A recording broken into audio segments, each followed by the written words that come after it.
ಬಂಧುಗಳೇ, ಇವತ್ತಿನ ದಿವಸ ಮಾನ್ಯ ತಹಸೀಲ್ದಾರ್ ಬೀದರ್ ಅವರಿಗೆ ಒಂದು ಅಂಬೇಡ್ಕರ್ ಯುವ ಸೇನೆ ಜಿಲ್ಲಾ ಸಮಿತಿಯಿಂದ ಮನವಿ ಪತ್ರ ಸಲ್ಲಿಸಲಾಗಿದೆ.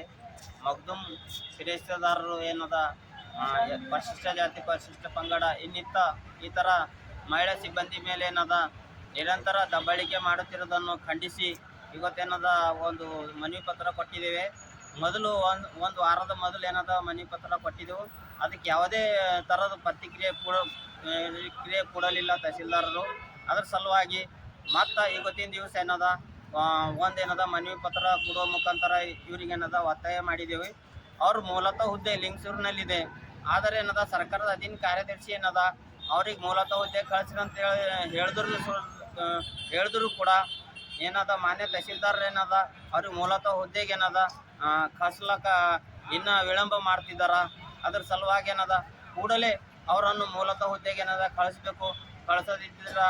ಇಲ್ಲದಿದ್ದರೆ ನಾವು ಮುಂದೆ ಉಗ್ರವಾಗಿ ಹೋರಾಟ ಮಾಡ್ತೀವಿ ಅಂಥೇಳಿ ಇವತ್ತು ಈ ಒಂದು ಮನವಿ ಪತ್ರ ಮೂಲಕ ಮಾನ್ಯ ತಹಸೀಲ್ದಾರ್ ಅವರಿಗೆ ಏನದ ಹೇಳಿದ್ದೇವೆ.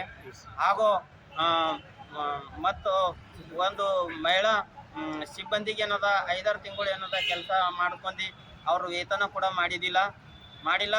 ಅದು ಭೀ ಕೂಡ ಏನದ ಮಾನ್ಯ ತಹಸೀಲ್ದಾರ್ ಗಮನಕ್ಕೆ ಏನದ ನಾವು ತಂದಿದ್ದೇವೆ. ಅರ್ಚನಾ ಅಂತೇಳಿ ಏನದ ಸಿಬ್ಬಂದಿ ಇದ್ದಾರ, ಅವ್ರಿಗೆ ಏನದ ಡಿ ಗ್ರೂಪ್ ಸಿಬ್ಬಂದಿ ಅವ್ರೇನದ 5-6 ತಿಂಗಳು ಏನದ ಕೆಲಸ ಮಾಡ್ಕೊಂಡು ಅವ್ರದ್ದು ಏನದ ಹಾಜರಾತಿ ಏನದ ಕಳಿಸಲಿಲ್ಲ. ಅದ್ರ ಸಲುವಾಗಿ ಏನದ ಇಂಥವು ಸುಮಾರು ಮಹಿಳೆಗೆ ಏನದ ಸಮಸ್ಯೆ ಏನದ ನೀಡ್ತಾ ಇದ್ದಾರೆ. ಇವರು ಯಾರ ಕೆಲಸ ಯಾವ ಸಿಬ್ಬಂದಿದು ಏನು ಕೆಲಸ ಇರ್ತದ ಅವ್ರು ಮಾಡಲ್ ಬಿಟ್ಟು ಎಲ್ಲ ಶಾಖೆಗಳಲ್ಲಿ ಏನದ ಕೈ ಆಡ್ತಾ ಇದ್ದಾರೆ. ಇಂಥ ಎಲ್ಲ ಕೆಲಸ ಏನದ ಮಾಡಬಾರ್ದು. ಕೂಡಲೇ ಏನದ ಇವ್ರು ಇರೋದು ಏನದ ಕಾನೂನು ಕ್ರಮ ಜರುಗಿಸಿ ಇವರನ್ನು ಮೂಲತಃ ಹುದ್ದೆಗೆ ಏನದ ಕಳಿಸ್ಬೇಕಂತೇಳಿ ಈ ಮೂಲಕ ಆಗ್ರಹ ಮಾಡ್ತೇನೆ. ನನ್ನ ಹೆಸರು ರಾಜ್ಕುಮಾರ್ ಗೋನಹಳ್ಳಿ, ಅಂಬೇಡ್ಕರ್ ಯುವ ಸೇನೆ ರಾಜ್ಯಾಧ್ಯಕ್ಷ.